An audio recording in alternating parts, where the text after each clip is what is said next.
آسمان حفتم زوين شقان شق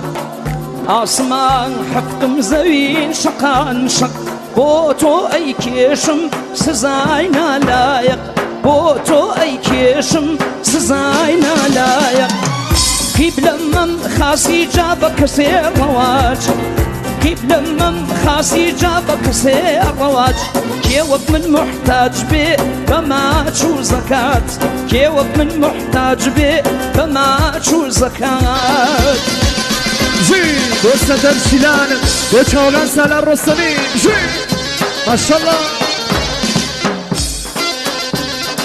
بارك الله جي تايبتي بو تالار عمارة آرام اشكش بحو برا برزا جي ايه هاي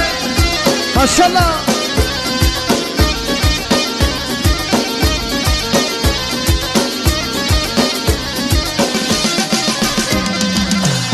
اگر سنگ بارانم کن اگر تیر بارانم کن اگر سنگ بارانم کن اگر تیر بارانم کن خوال لای نازار قل دی آویزانم کن دی هم قبا و باوای نازدارانم کن